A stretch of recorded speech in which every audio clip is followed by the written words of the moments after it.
So, as everybody knows, the United States Supreme Court is deciding some very crucial civil rights issues. But I want to, and has decided on affirmative action. I wanted to take the opportunity to talk about my views on some of these civil rights issues, um, and sort of put it in context of not only what my personal views are, but how I think those of us in the Republican Party, libertarians, etc., can benefit from the different positions that we might take on these issues. First of all, I don't think that civil rights is a political issue, but I do think that it's important for members of political parties, the Republican Party, to take clear, concise positions on these issues. But let's go one by one. First of all, the Supreme Court is deciding on the issue of same-sex marriage. I believe that everybody who is a good and decent person, whether they're heterosexual or homosexual, is one of God's children and should be treated as such. I do also believe that we are a nation that has a constitution for us to live by, and that's what brings me to the following conclusion. I believe that the government should stay out of the bedroom, that the government should not be involved in deciding who can and cannot get married. I think that is something that is up to individuals, that is up to religious institutions of in terms of who they will as a couple and who they won't recognize as a couple. But if we're going to have the government involved, which unfortunately it is, even though it shouldn't be, I think that each individual state should have to make that determination as to who can and cannot get married. I don't think that the federal government should be involved in those decisions. I don't believe any government should be involved in those decisions. But if we're going to have government involved, I'd rather it be the government closest to the people. And my personal preference would be that instead of having legislatures and unelected judges decide who can and cannot get married, I'd rather go to a referendum. Here in my home state of New Jersey, the legislature tried to impose a same-sex marriage law. Governor Chris Christie, who has his personal position, yes, he takes the position that we should have civil unions but not same-sex marriage. He vetoed it and said that this should be a decision that is best left up to the voters of the state. And I am of the belief that, agreeing with that morality comes from the people. I can't say in the state of New Jersey that I too support civil unions, but I believe that the decision of same-sex marriage should come from the people, not from the government. That's where morality comes from. So I think it would be wise that the Supreme Court, in our laws, recognize that morality does come from the people, not the government. That marriage is an institution between two individuals. Let's leave it up to religious institutions to decide if those two individuals should be man and woman, not man, woman. Disregardless of one's personal views on these issues, I think it's important that we respect the rule of law, and we respect that sometimes our personal views cannot be inflicted upon other people. That's why we have a separation of church and state in this country. That's why that's why our forefathers wanted it that way. And that's why our forefathers wanted a larger state government, more powerful state government than federal government. So, to summarize what I just said, basically I believe that marriage should be something that is not left up to the government, but as long as we are stuck with that, I think it should be left up to the states, not the federal government. Now, in terms of what the Republican Party's message on this should be, there are a lot of Republicans, social conservatives, who believe that there should be a constitutional amendment that defines marriage as an institution between a man and a woman. President George W. Bush proposed this in 2005. It got voted down because you had other folks who said that this is not constitutional. Now, I would argue that the Republicans should take the states' rights approach because that is compromising. That's not saying that we support same-sex marriage, but it's not opposing it either. It's simply saying, let's let the people decide, let's let the states decide, and the government's closest to the people. Now, on the issue of affirmative action, which the Supreme Court has already decided on, I just want to kind of summarize what my view on that is.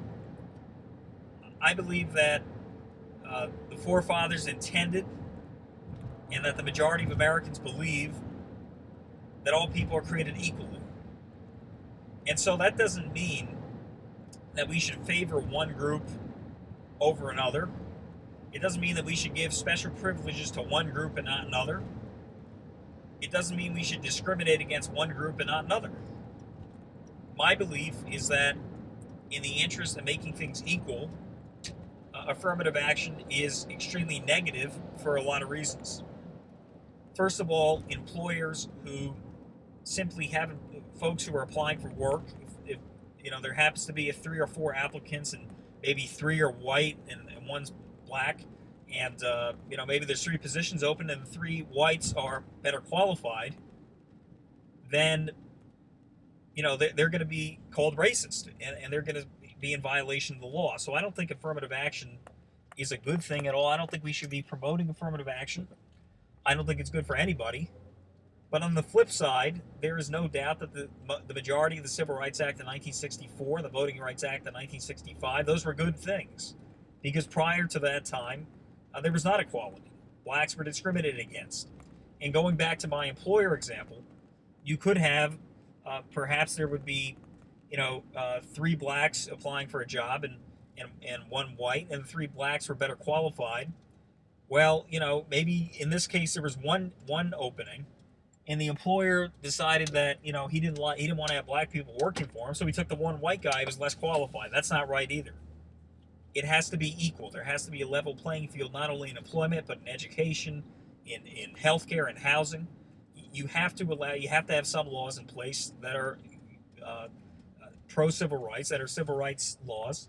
You have to prosecute those who violate those laws to the fullest extent of the law. And so the Voting Rights Act of 1965 and the Civil Rights Act of 1964 were things that were legitimate.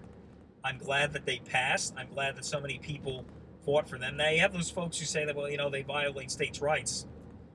But that simply isn't true, because let's say you have a black guy in Kentucky who, wasn't allowed to vote for whatever reason back years ago.